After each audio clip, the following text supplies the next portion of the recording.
One thing the world does know about CAP is that it's the one place where there was training, particularly for black artists at a time that there was no art education in black schools. But the thing that the world doesn't know about CAP, or maybe people haven't thought about, is that while people are always saying, you know, look at how many artists came through CAP, and they'll normally mention the people that have the highest profiles, like, you know, Willie Bester, Billy Mandindi, and, you know, many others. But the reality is that actually CAP was not allowed for much of its history to train artists. Now that sounds quite extreme, but I'm talking about the fact that with donor funding, there were a lot of pressures on CAP to actually not train artists, but to train facilitators. And it's actually quite interesting when you look at CAP's history and you look at where are all the interesting artists that came through CAP.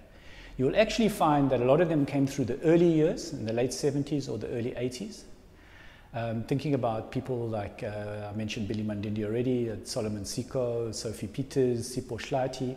They were there at the time that CAP was actually training artists. And before that, Tyrone Apollos, Ishmael Tyson, you know, many others. But then the funding pressure was to train trainers. And CAP went through a number of full-time programs where they were training people to be trainers. The last of those programs, which was a year and a half, none of the people who came out of that program actually became artists. When I went to work for CAP in '93, there was really a lot of pressure. I was responsible for the visual arts programs. There was a lot of pressure on us to justify why art was important. But we had to disguise art. We had to say that art is good for cognitive thinking, art is good for problem solving, art is good for creative thinking. We had to position art as part of some other more generic life skill.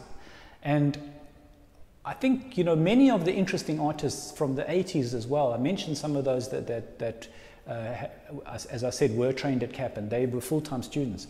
But the Kolile Mtakachas, the Vuisani Mgijimas, the Ricky Hlalois, many others, they were in the evening classes, and the evening classes was almost a sideline at CAP. It wasn't the main program at CAP. Virtually for most of the 90s, CAP actually didn't produce many interesting artists, and it's only with the late 90s when Joseph Gaylord actually put the emphasis back on design.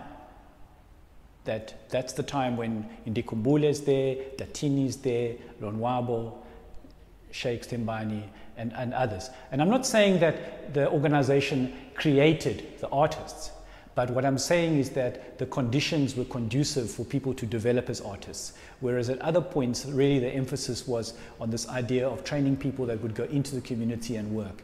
And it was a well-intentioned idea, but it was not a practical idea. There were no structures in the community to host people.